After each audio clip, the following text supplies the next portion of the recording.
Okay, we're doing Parashat Lecha. What happens in the very beginning of this Parasha is that Hashem tells Avram to move on from this land where he was born and raised and to move to Eretz Israel. He does not reveal to him where he's headed yet, but in the end, Avraham Avinu heads to Eretz Israel. One of the reasons that Hashem tells him to move away is because of the bad influences of the people where he was raised. Obviously, one against many is too difficult. One against one, you have a chance to survive. But one against many, it might be a very difficult task. That is a very important point, actually, since we mentioned that now, that one should not think that just because he's well-versed or knowledgeable, he would be able to survive the influences and the pressures of society, because they can be very powerful. Not everybody is strong enough to withstand those pressures, and sometimes the best thing to do is to just move away, because there is something called peer pressure, and some people are able to handle it better than others. Shem tells Avraham Avinu to move because it is not good for him to be where he is. Nevertheless, in the very beginning, Avraham Avinu did fulfill a mission, even where he was at the very beginning, and that was to spread the concept, what we call today monotheism, that there's only one God in the world.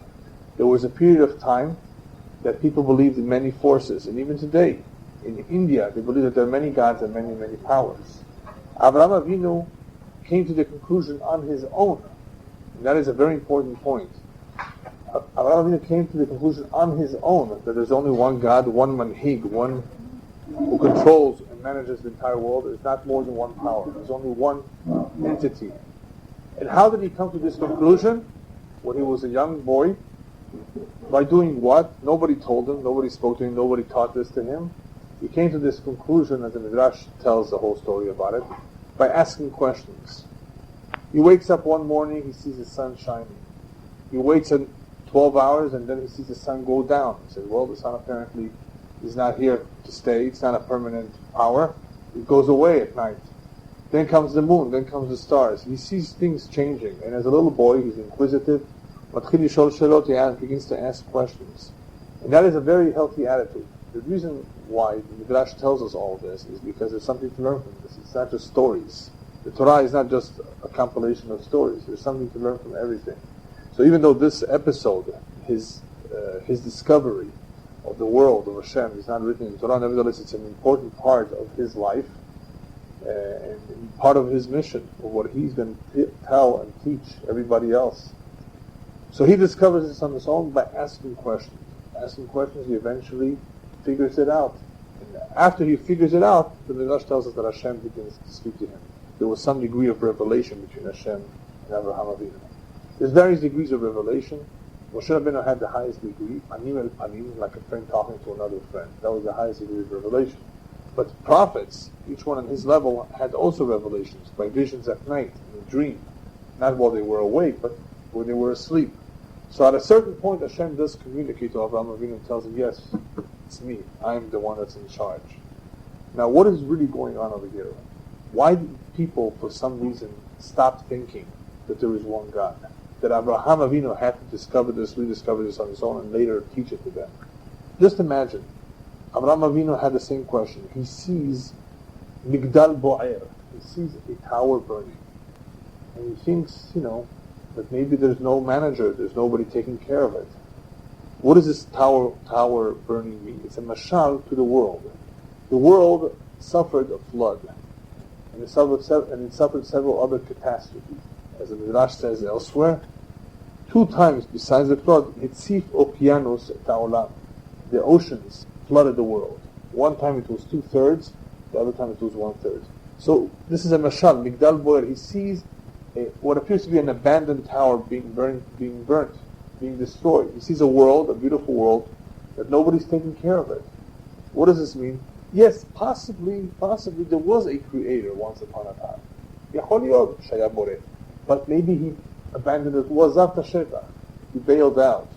This is a philosophy that many people had, even during the time of Aristotle, the time of the Greeks.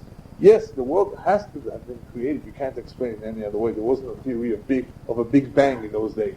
But who says he's still around watching over us, supervising, managing, and controlling? Is a proof to that? After all, what do we see? We see Khurban, we see destruction, we see floods. So a lot of these problems, a lot of the disasters in the world were being, they contributed that to nature. It happens by itself. Every so often, every 10 years, every 100 years, disasters occur. So that was his question. Is it true that there's no balabait, that there's nobody in charge? So little by little he started asking questions. Who's in charge? Who created this? And he came to the conclusion that there has to be a Borei La'olam. The world was created. But not only was the world created, there is a manager. Now, how did he figure out that there's only one manager and not two? Maybe there's two. As you know, part of the faith of the Jewish faith in monotheism is Hashem Echad. Hashem Echad does not just mean Hashem is one. It doesn't only mean He is one. Echad Zegam Yehudi. He is unique. There's nothing else like Him. He's not like us. He's different. There's nothing to compare Him to. So when you say Shema Yisrael Hashem Elokeinu Hashem Echad, you're saying a very powerful thing. You're saying Hashem is one, and there's nothing like Him in this world. He is unique in this world. Avraham Avinu came to that conclusion as well. And this is a little bit of a deeper subject, but I'll just tell you briefly. One way of making that determination is that there was harmony for Riyah. Harmony. You all understand what harmony means. Everything functions perfectly. Harmony. If there's two, there would not be harmony. Each one would have his own interests. Harmony is indicative, is a megaleh, is a mochiach, that there's one person who's in charge. This is the way he wants it to be. At the same point, every single day, without missing one day, the sun will go up, and the sun will go down. Everything perfect harmony. Now, he of course looked at many, many things, not just the sun and the moon. I'm giving you this as an example, that he studied, he analyzed everything, and he noticed harmony. And that is how he came to the conclusion of Sheyesh Boreh, and he's mashgiach on everything. And of course he had further questions. Imata mashgiach, as efota, where are you? And this is a question that many people asked during the Holocaust. This is a question that many people have had throughout history, especially recently in the Holocaust. Yesh Borei La'olam, Efo Waya Bashoah, where was he in the Holocaust? How could he allow all these things to happen? The earth is burning. There's so much killing. Huh?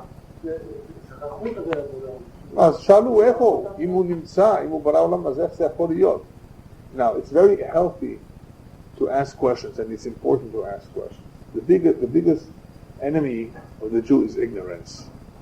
We have in Pesach, we have Arba'a Banim, right? Remember? We have 4 sons, Tzaddik, not Tzaddik, Chacham, Rasha, Tam, Ve'enu Yodea Lishol. The most dangerous one is She'enu Yodea Lishol. He doesn't even know how to ask, or he doesn't want to ask. He's afraid to ask. He's afraid to find out the truth. At-tahlo, then you have to open his mouth. You have to get him to start thinking. So it's very, very important to think, to ask questions. And even if you don't have the answers, it's okay to ask. It's not a good idea not to ask, because if a person has doubts, he does not ask, he doesn't get a satisfactory answer to his doubt, to his question, he will always have his doubts and live with doubts. It's no good. Now, we don't have the answers to all the questions, but we do have ideas, or a certain we have a certain guidelines, exactly, as to why certain things happen. Lama tzaddik veralo rasha v'tovo. Why does it happen that a tzaddik has such a hard time, and a rasha sometimes appears to get away with it, as we say in English. He's a wicked man, but he appears to get away with it. How come? Why does it happen? People ask this to me every single day. There are people who have millions of dollars and they don't believe in God, Khalillah. How could it be that Hashem gives them so much money? And this is a topic in itself. We can spend 2 hours just on this topic. Why does Hashem do things like that? What's his hashbon? Even if we don't know his hashbonot, we have an idea of why he does certain things. Oh Hashem, we have Gemarot, Midrashim, Zohar. The rabbis share with us a little bit, only a little bit, of why Hashem does certain things. So there's always more than one explanation on why certain people that appear to be innocent are hurt, suffer, are poor, right? There's more than one reason, more than one explanation. You need to talk about the Holocaust, why that happened? Yeah, but then we're going to get off the subject. Okay. It's a whole subject in itself. But obviously, once you believe that there's a creator and he's mashgiach ha'olam, you don't have a problem with it as much. Why? Because you know he has a reason for it. It's not that he left the scene. He's not around, and that is why Yeshiv Kir. It's a no man's land. Everybody can do what he wishes. That's what some people believe. En din ven dayan chalila. Well, we know sheyesh din v'yesh dayan. That is what the whole idea of Rosh Hashanah is. Rosh Hashanah, we tremble out of fear because we know he's the king, he's the judge, and he's about to decide our fate. Right? Anybody who respects Rosh Hashanah is because he has at least some belief in that. What he does after Rosh Hashanah may be a different story because he has temptations, he has his challenges, he has his desires, right? So he may live a contradictory life. Stira. On the one hand, he puts on tefillin and he keeps the mitzvot. On the other hand, he does all sorts of terrible things. There are a lot of people that live like that because of the Yetzer Hara, the constant temptations and challenges in life. So anyway, so Abraham Avinu went through this stage when he was a young boy. The lesson of all of this is that every Jew really needs to go through this lesson. However, there is two camps on how to do it. One camp amongst the rabbis says, "Tamim tiyem Hashem Elokecha." It is sufficient that you accept what your father told you, what your grandfather told you, that Hashem exists, that He manages the world, that He knows what He's doing, and everything is His. And don't ask too many questions about it. Tamim tiyem Hashem Elokecha, accept it blindly. There's another camp that is the Rambam and the Chovat HaLevavot who say no. It's not enough to be Tamim. Of course you have to accept the Emunah blindly because it's hard, it's something you can't prove 1,000%. Even though it's very obvious and there's a lot of evidence, if you look in the world just like Abraham Avinu, you will reach the same conclusion. As long as you have an open mind, you will reach the same conclusion of Abraham Avinu. However, that's not enough to receive that Emunah Nima. You have to reinforce it. How do you reinforce it? You by yourself look out, look at the universe, look at the creation, analyze it, and be impressed yourself. You yourself come to say the words Marabu Ma'asecha Hashem Kulam Chochmasida. You yourself look at the stars, look from time to time at the universe, take a few moments to analyze you. That you have to go to the restroom. We're similar to an animal in a sense. We don't live forever. Maybe there's a purpose to all of this. Maybe every human being does have a mission. Why did Hashem create us to begin with? Right? And once you ask all these questions and analyze, with Bonen, you will see harmony in the same way Abraham Avinu did. And you will come to the same conclusions he did. So some of these rabbis tell us that it's not enough to have an emunat timma, which all of us have, because our fathers have given it to us, but to reinforce it. By reinforcing it, it makes us stronger. Because we always have challenges. People have challenges. If people are shaken up, Khalila, if we lose somebody who's very dear to them, we start asking questions. He was such a big tzaddik. He was such a good man. Why does he deserve this? You see how the emunah can easily break apart. You could shatter. Now, the people who lost the faith, who left Judaism after the Holocaust, don't think for a moment that they were big ma'aminim. And all of a sudden, overnight, no more ma'aminim. That does not happen like that. For a person to lose his emunah, it takes time. It's not overnight. First he lets go of the kippah. Then he throws away the tzitzit, then the Shabbat. Little by little he throws away. He doesn't throw everything away overnight. That's number one. Number two, in order for him to throw away everything, it has to be shashorashim lo hayu amukim. The roots was not very, very deep. What happens when you have a tree? You know, some trees don't have shorashim amukim, don't have deep roots. It's the nature of the tree. Palm trees, they don't have deep roots. What happens if there's a big storm? They fall. What happens if you have a tree that has a very, very deep root system? Then all the winds in the world cannot blow him down. A Jew who would have a very strong root system, his father, his grandfather, they gave their lives for Judaism. His mother cried before she lit candles before Shabbat, and she prayed to Hashem that her kids should be observant. These people have a strong root system from the home. They don't just throw away the emunah just like that. If they do an avirah, they're only human beings, they will feel terrible about it. They will regret it. They will be remorseful. Comes Yom Kippurim, they will ask for mehila. They have a strong root system. They remember their father, their mother, they will be tzaddikim, or their grandparents. But somebody who doesn't have a strong root system, the parents did not keep the Shabbat so well. The father didn't pray always in the Bet HaKnesset. If he did not put on tefillin one day, he said, nothing will happen. If his attitude was not so strong, then what do you expect of the child? To be stronger than the father? It's very, very rare for a child to be stronger than the father. It helps when the parents and grandparents are very, very strong. So even if the child moves away a little bit because of bad influences, at least all the information that he got, all the good influence, the positive influences that he got, it will help him that maybe 10 years later he will do teshuvah. So it's very important that he have a strong foundation.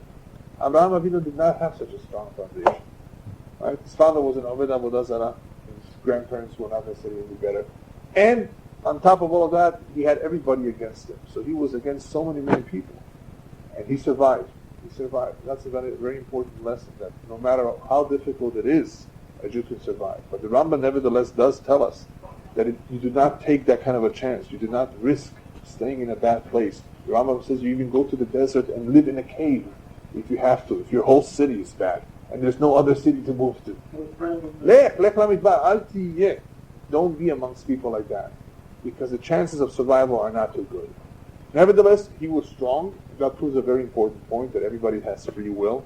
Everybody can become a Parasha, can believe or not to believe. It's up to your own conclusions. And the rabbis do tell us that even though I told you before that there's two camps, everybody agrees that it's a good thing, definitely, to not necessarily rediscover the emunah, which you have. You're not rediscovering it, but at least strengthening it from time to time. By analyzing it, everything, and even though you don't understand, you see the harmony in the world. You realize sheyesh borei la'olam. You realize that if your parents and grandparents believed and gave their lives for it, there must be something to it. And that's something that every Jew needs to do. And if he asks questions and he analyzes, he studies everything, that in itself will hopefully protect him from the influences on the outside. Because what most people do not do is think. People don't think. You know, so when somebody hits you on the head, don't you look around to see who did it? Right? Isn't that normal? Okay, America just got hit in the head. Why don't they ask the question, why is it happening to us? Well, here they say that they believe in God. God will do. So why don't you ask the very fundamental question? Why did this happen to us? Why did Hashem blind our eyes and we couldn't catch the perpetrators? We caught them in the past. They did catch them in the past. Why now didn't we? This is very important. A Jew is told to ask questions. If something is not right, something goes wrong, ask. Perhaps something you did was not right. Why is this so important to ask? Because yesh mashgacha. There is not only a boreh, who mashgiach, he supervises. He's in control. And that is the lesson of Avraham Avinu, and that is what he tried to teach people too. He taught people to not take food for granted. He gives you food, say thank you. Don't take it for granted. Magiali. It just grows from the ground. No. Unoten. We come out of the restroom, we say a very important beracha. We say, Halila. You have many holes in the body. If the ones that are closed, if they open up, and the ones that are open close up, oy vavoy, we would not be able to be alive for 1 hour. Right? These are important blessings. For what reason? To strengthen our emunah and remind us not to take anything for granted. Yesh boreh, yesh mashkiach. If there wouldn't be this hashgacha, oy vavoy, there would be a real khurban. Okay, the next point is a story that's brought down in the Midrash, that Abraham Avinu gave his life. They were ready to throw him into the fire, to the Kivshan Ha'esh. Those of you remember the story, that Nimrod, right, threw him into the Kivshan Ha'esh. Why? Because he didn't want to bow down to the idols. He didn't want to worship idols. And this was a test. Let's see if your God will save you or not. Abraham Avinu was ready to throw himself into the Kivshan Ha'esh, into the furnace of fire, and not bow down to idols. Now, of course, we know, whoever learned Lecha, that there is a mitzvah of Yarek Ve'al Yavor on 3 cardinal sins. Gilui Arayot Avodah Zarah Shechut Damim. Right? Acts of adultery, morality, worshipping idols, and murder of another Jew. If one is asked, if somebody points a gun to his head and he's asked to do one of these 3, he has to give his life. He cannot do any of these 3. Abraham Avinu is being told to bow down to the idol, otherwise be thrown into the Kivshan Ha'esh. How does he know that he has to give his life? How does he know he didn't have this mitzvah? Why was this so important to him? Not to bow down to the idol, and he was willing to give his life.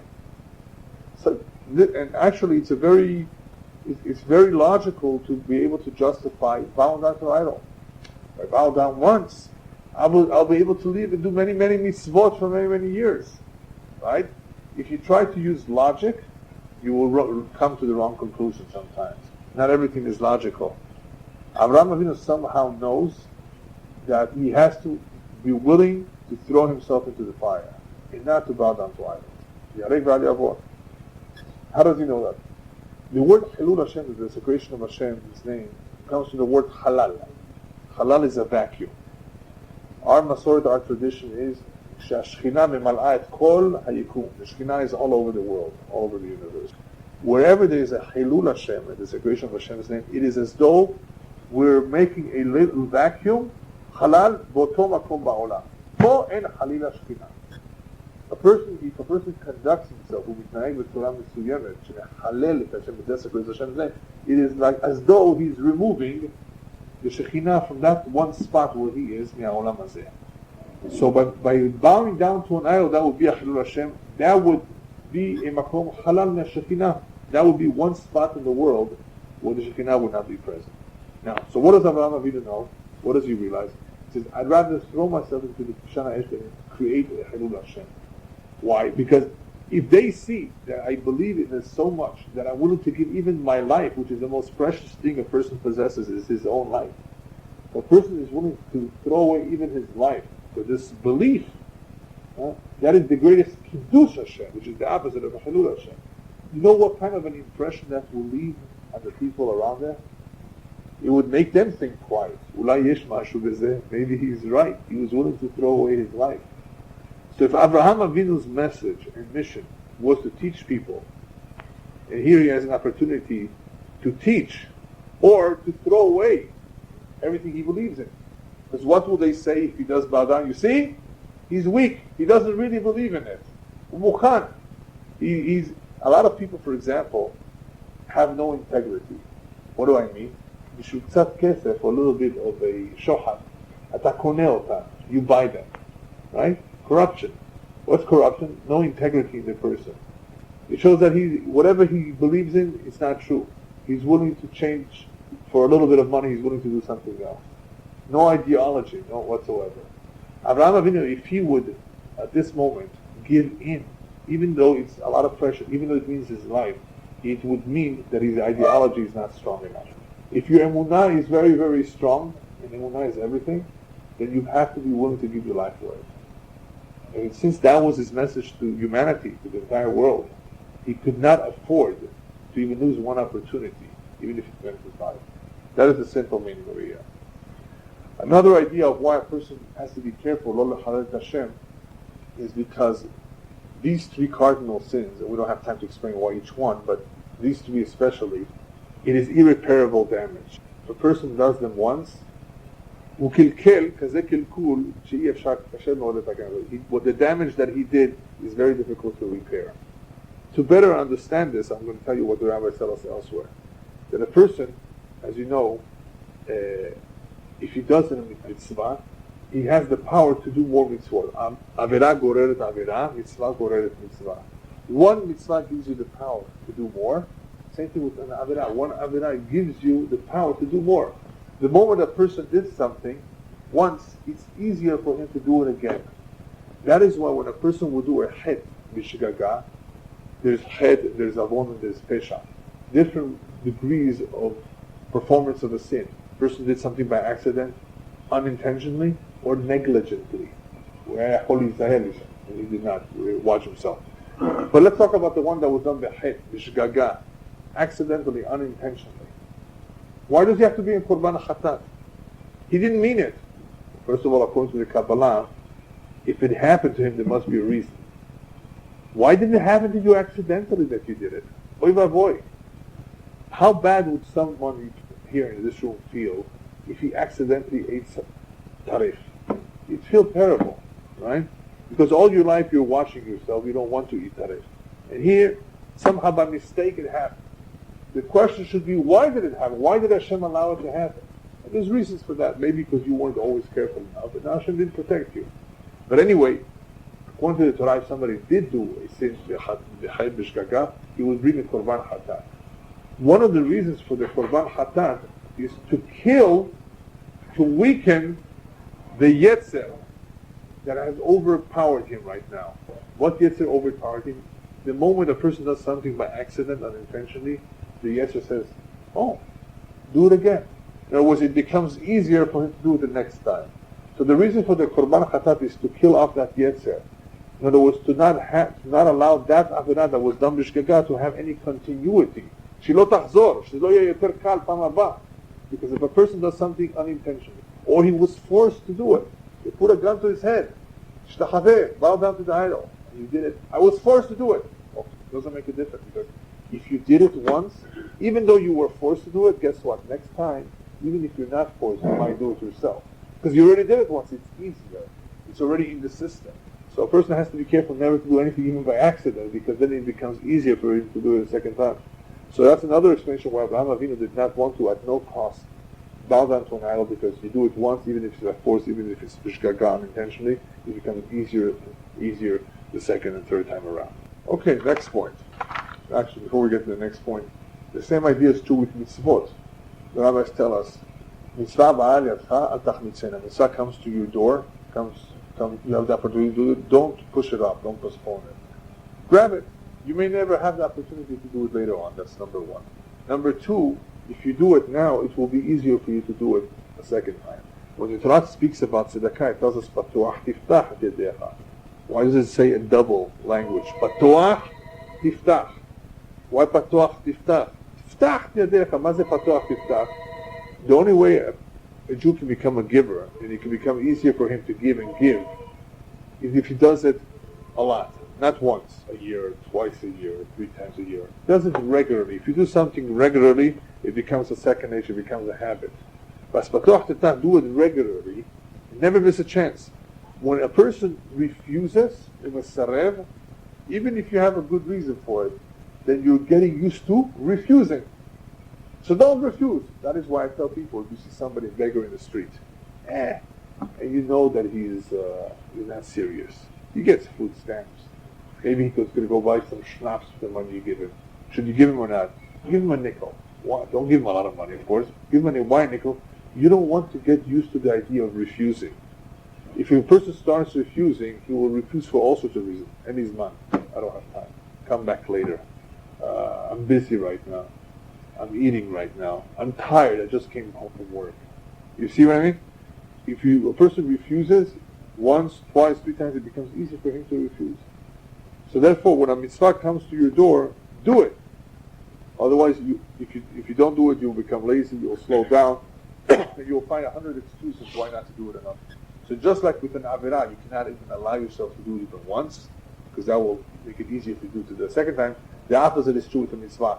Do it every single, even if it's hard for you. Because if you let go of it, and you don't have a good excuse, you could really do it, and you push it off, it will be easier for you to push it off later on again. You will eventually let go of it. It won't be as important. And that is also true, by the way, of a person who's embarrassed to do a mitzvah. Some people, miklala busha, mitbaishim, lo osim kan mitzvah. They're embarrassed. I'll give you 2 examples. To me right now, I was going to Mexico. I was at the airport. Yigia zman mincha. Time of mincha. If I wait till the airplane lands, it will be arvit. Miss mincha. What do? He's praying mincha at the airport. So what? There's going watching. So what? Let them watch. Okay, it doesn't mean that you have to pray in front of them. You can go to a corner, which I did. I went to a corner and I prayed mincha. It's hard. It wasn't easy for me, but I forced myself. So what? Yigia zman mincha. What I had to explain to them. That I have a mechuyavut with Borei Olam. Give you a second example. Now this is already a halacha. Person needs to urinate. Tzarich lashtin. But he's in front of people. He's in a park. There's no bathroom. What should he do? Hold himself back? Comes asur. You're endangering your health. You go to a corner and you urinate even if it's in front of everybody. Why? Because it's dangerous to your health. And because of the danger, don't worry about bushot. Don't worry about your embarrassment. You do what's right. Don't hold it. Don't hold off. Don't push it off. This is already a health issue. No problem.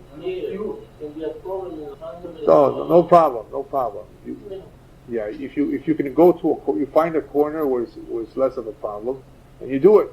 All I'm saying is that abusha lo tzricha le'akev. The embarrassment, the shame should not be the one holding back. This is already a health issue over here. So same thing with any. Yeah. Water. Yeah. Reason why You used to hold it in it, right? It's asur. It's very dangerous. So nobody should hold himself back from doing anything, any mitzvah, just because of busha. Okay. Later on, we find also that Abraham Avinu mekayem et mitzvot bezrizut. We see it with the Brit Milah. We see it with the Akedah in Parashat Vayera. We see it in various situations that Abraham Avinu does not only fulfill the mitzvot, he does it bizrizut and b'msirut nefesh. Zrizut is something very important. First of all, it shows that one is doing it on his own. He's not doing it because he has to do it. It shows that it demonstrates that a person does it out of love, that it's important to him. He will gladly do something for you. A friend asks you a favor, says, "Okay, I'll do it for you." That could be one answer. Another answer will be anytime. You rush to do it for him. Of course, it makes a difference. So Abraham Avinu's behavior shows zrizut, meaning that whatever he did out of love for HaKadosh Baruch Hu. He didn't feel that he was forced to, that it was a burden to him. Also an important lesson in the mitzvot, that the mitzvot, we must remember, are not something that Hashem demands of us and commands us. It's all for our good and our benefit. But the Jew doesn't think so. He thinks, it's a burden. I have to do this, I have to do that, I have to do that. Everything is so hard. It's for your benefit. You're going to get a reward for all of this. It's good for you. There's a lot of good that's going to come out of you doing this, performing this. You have no idea how much good will come out of this. In olam hazeh and in olam haba.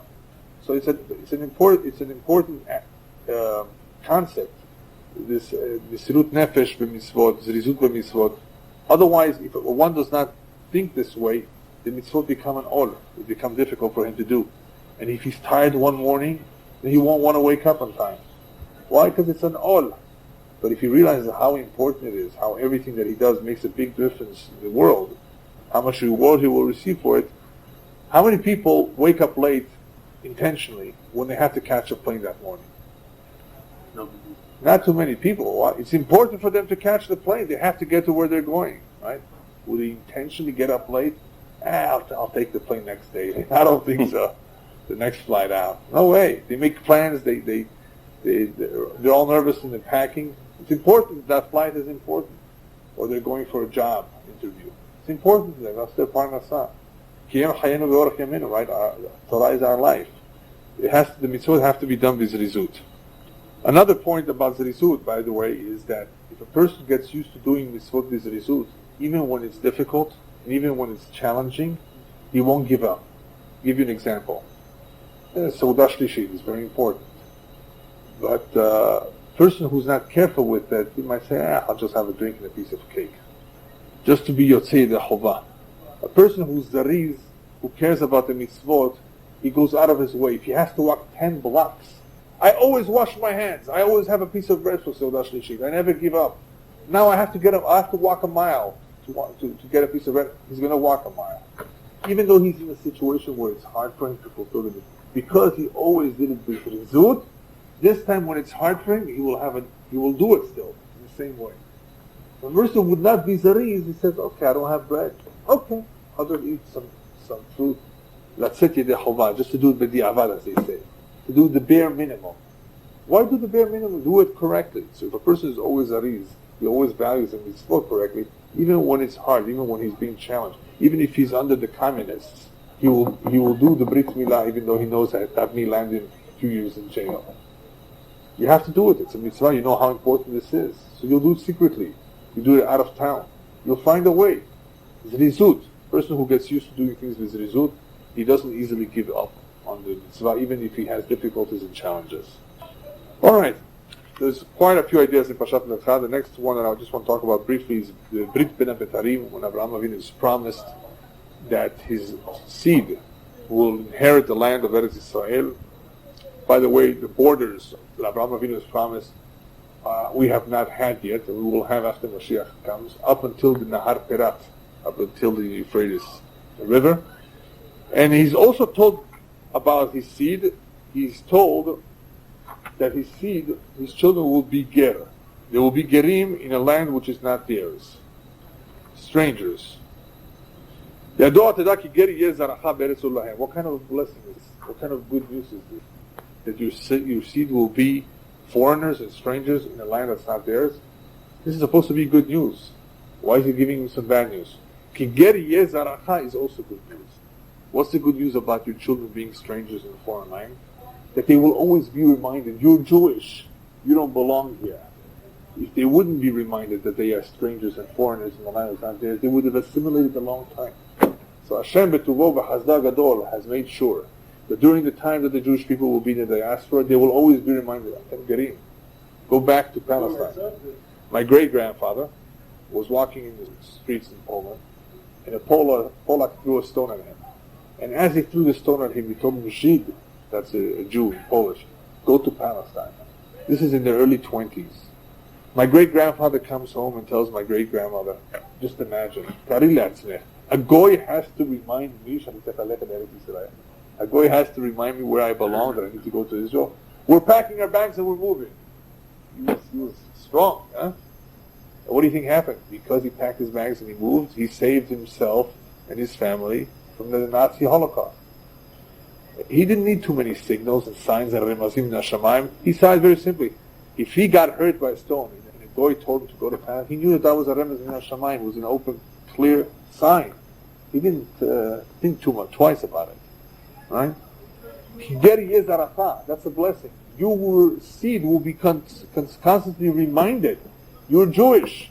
Why? So they shouldn't assimilate. They will be in Galut. Hashem is telling him in the future, your children will be in Galut, but you know what? They will always be reminded, you're Gerim, you don't belong here, you're foreigners, you're not welcome. And when they become comfortable, they're usually kicked out by that time. And there will be anti-Semitism everywhere, even here in this country. And it will become stronger and stronger. And they will always blame everything on the Jews. But part of it, at least, is not just their own hatred. It's min hashamayim. Part of it. To remind the Jew, to let him know, to constantly remind him that this is not his place. He doesn't belong here. Don't make roots here. We belong in Eretz Yisrael. So in reality, the statement, Kigeri Yezaraka, is a bracha. Like this, otherwise they would have assimilated. So let's all go. What? Let's all go. We're all going soon, B'ezrat Hashem. As you know, most of the people who are minorities, look around, everywhere in the world, most people who are minorities, they want to assimilate. A lot of Mexicans here, I know, don't speak good Spanish. When they hear me, they're surprised. I speak better than them. What's wrong? When they first came to this country, they wanted not to speak at all because they felt what's the word for it? Inferiority complex. I should speak English like the American. Where is the pride, the Spanish pride, I tell him. Busha v'chirpa, I tell him. Where is your Spanish pride? Spanish is more beautiful than English.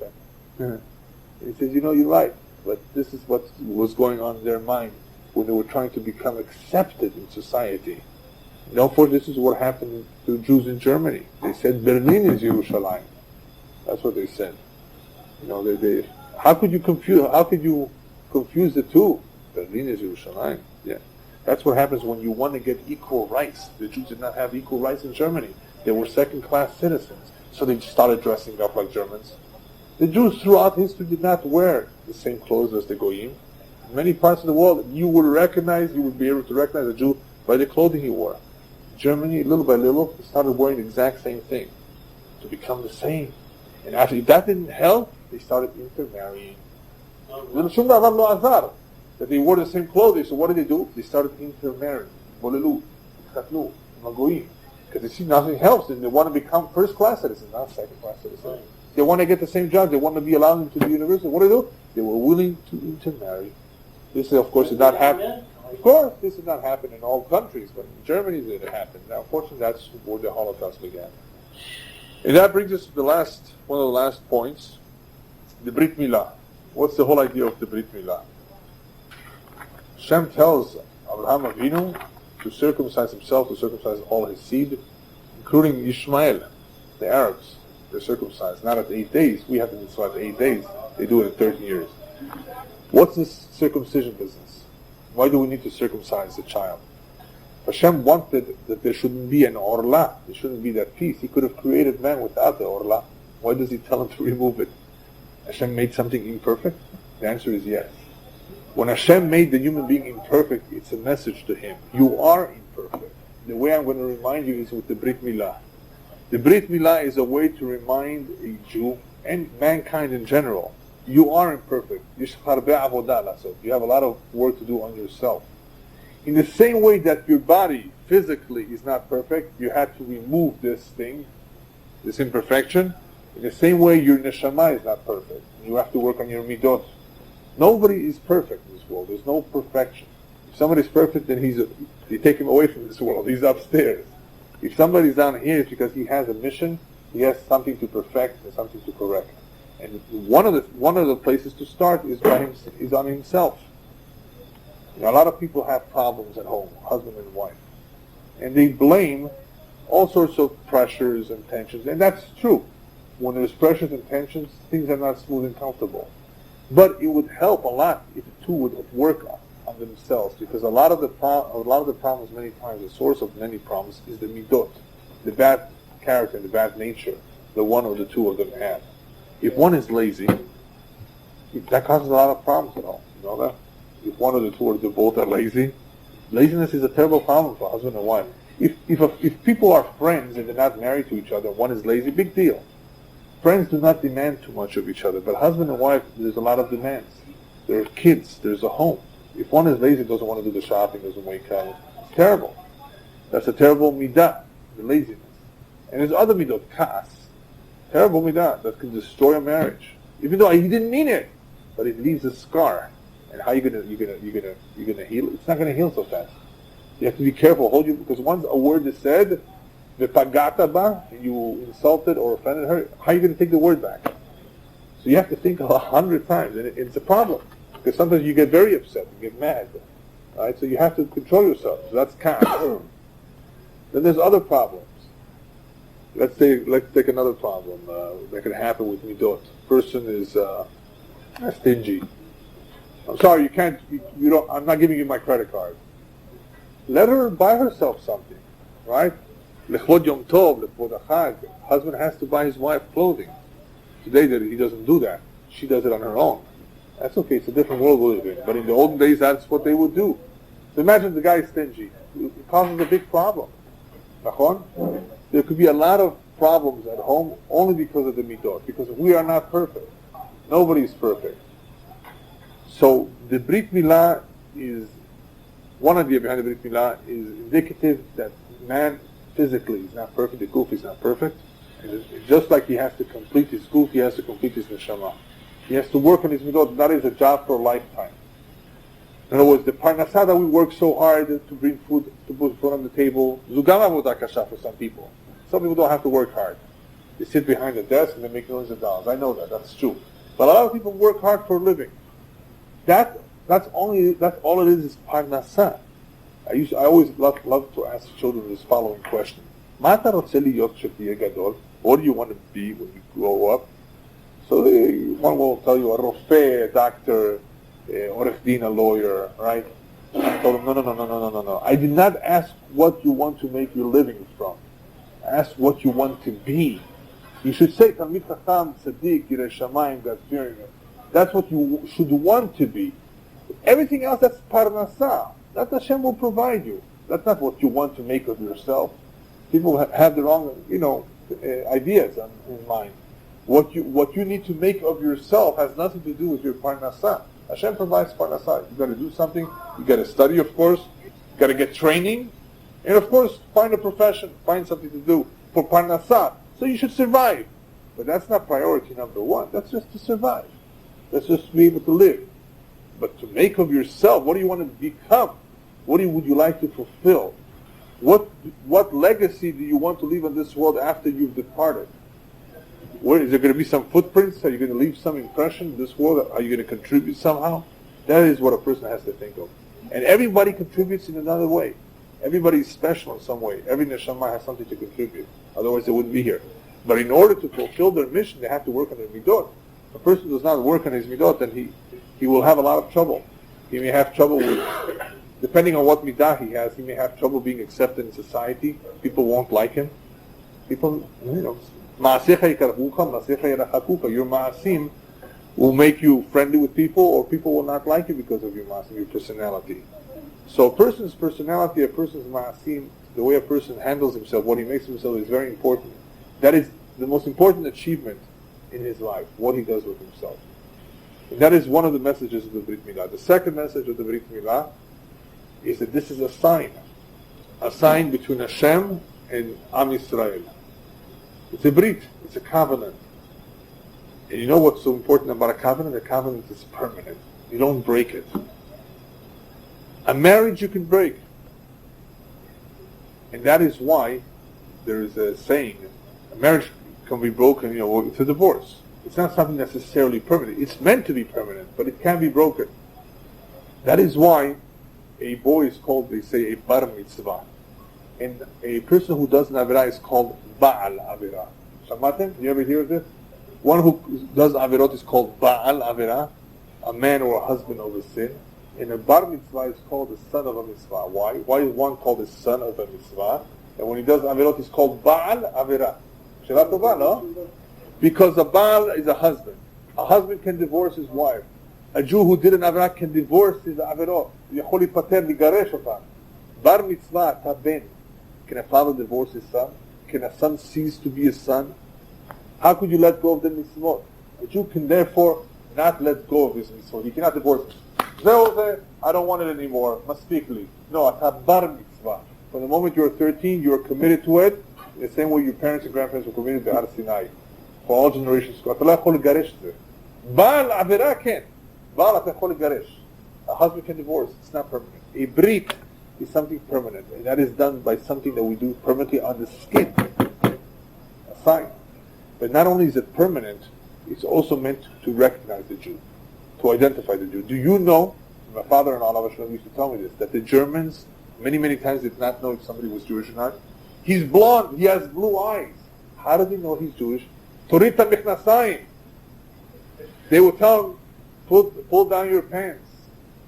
It didn't always work, by the way, because maybe some Christians were also circumcised. But at least, for them, they didn't need too many excuses. They would take him away. That is a sign, and Hashem intentionally put it there for that reason too. You cannot escape your Jewishness. A Jew cannot stop being Jewish. A goy who converts seriously, sincerely, cannot decide one day, lo mat'im li, I don't like it anymore, I'm tired of it. No, once you become a Jew, you can't let go of it. And if you let go of it, you will be treated in the same way a Jew is treated who lets go of mitzvah or doesn't have it. The same punishment.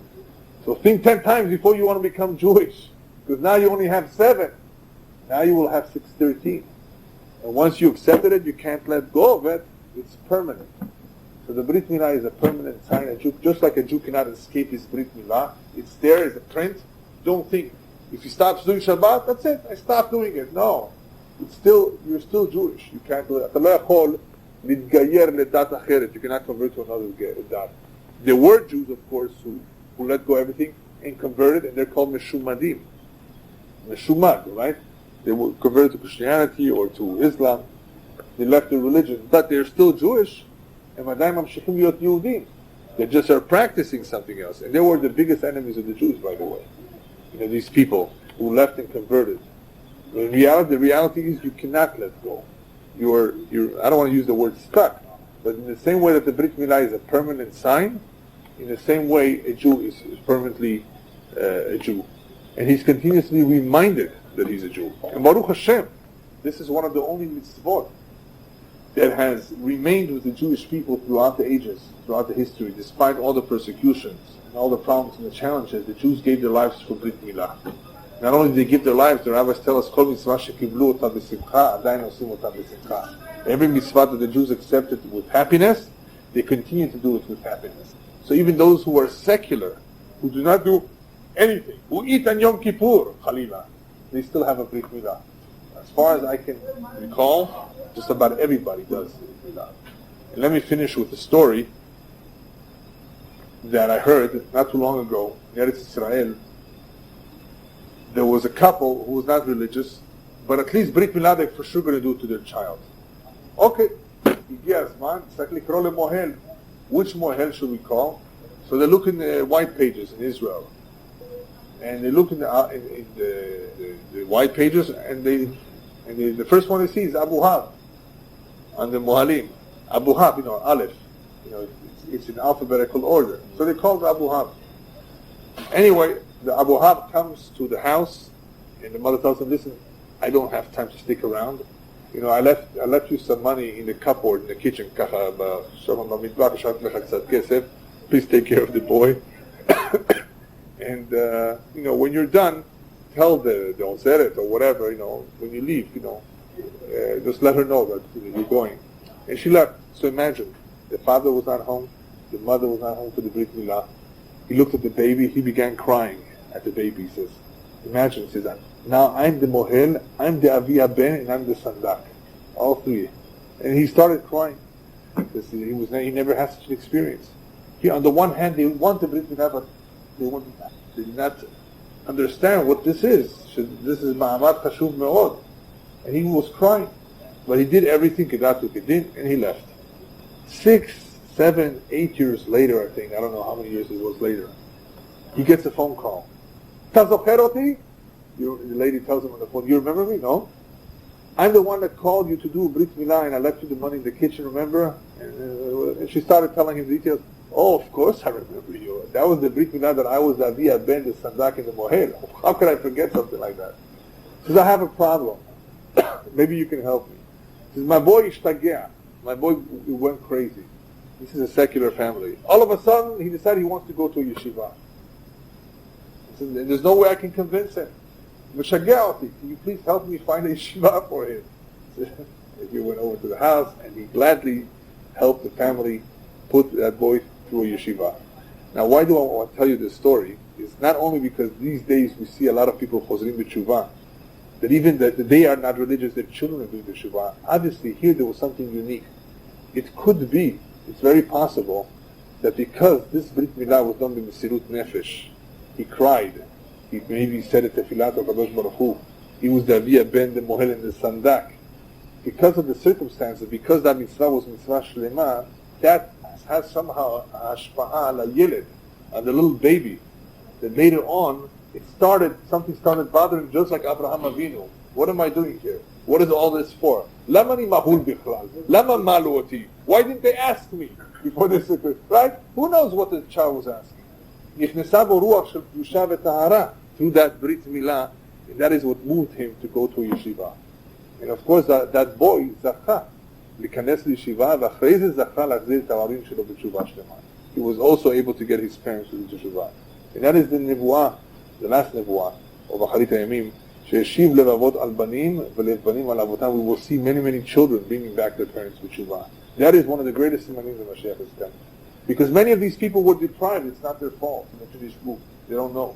But at least, HaKadosh Baruch Hu sends upon them a ruach, shalit orerut, and they take advantage of that ruach. A lot of people are not necessarily taking advantage of it. The idea is for everybody to be like Abraham Avinu, to ask questions, to look around. Why is this happening? What's going on in the world today? Today there's many shelot, even more than 100 years ago, right? And if children can ask these questions, the koshek and adults should be asking these questions, and not sleep a whole day, and work, and eat, and sleep, and work, and eat. Is this what life is all about for? Are we the same like animals? We eat, and we go to sleep, and we go to the restroom. Is that there's no difference? So we're able to talk, we're able to think, and animals not, but is that the whole difference? Is that the whole difference? There's a lot more. The human being is the keter, the nezer habriya, he's the crown of creation. He has an important tafkid. And that was the message of Avraham Avinu. Avraham Avinu taught all of humanity, whoever he can touch, whoever he can influence. Sheyesh borei olam, v'hu hamanhig, v'hu hadayan, and there's no hefkerut. There's a cheshbon for everything. And if you want to know more, sit down and learn. So even though we don't have the whole religion beginning at that point, we have at least parts of the religion beginning with Avraham Avinu. The idea of one God, the idea that he's mashgiach, the idea that he runs the world, the idea that we have to thank him for the food by making blessings before we eat and after we eat. The idea that there is harmony in the world, therefore there should be harmony in one's life. And that there should be a realization that there is a continuous connection between man and his Creator. It's not that he created you and he left the seed. He's still around, he watches, and he supervises. And when things go wrong and you're not happy about, there's a reason for that too. You want to find out, sit and learn. So we have, Baruch Hashem, the advantage of having a Torah, having the Zohar, having the Divrei Chachamim. We know a lot more than what people in his generation do. Right? It doesn't mean that we have to stop asking questions. It's still a good idea to ask questions. If you have any doubts, to find a rabbi, to consult with someone, because it's totally unhealthy to continue with these doubts in the mind and not be able to resolve something that is bothering you. It's very, very unhealthy. The person who has a sheila, who has a question, who has something bothering him, should either look it up himself if he knows how to, or he should ask. And once he asks, he will see. He will come to understand, hopefully, what his father understood, what his grandfather understood, without effort. Today we require a little bit more effort in that. Then it was a lot simpler to them, but today life is so complex, so difficult. We don't have the time. It requires much more effort. So Baruch Hashem that we have the books, we have the information translated into various languages that enables us to understand almost every topic, whether it's Kabbalah, whether it's Zohar, whether it's Gemara, whether it's Chumash. And hopefully the more a Jew is learned, the more he's knowledgeable, the better he's able also to appreciate the Bria, and to say, not just to say it for the sake of saying it, but to really feel and to really say it, mitoch kavanat halev, to be happy about it. Baruch atah Hashem shelo asani goy. You know, that's an important blessing. Are you really happy you weren't made of it? Why? You behave the same way like he does. No, but once you start realizing and appreciating what you have,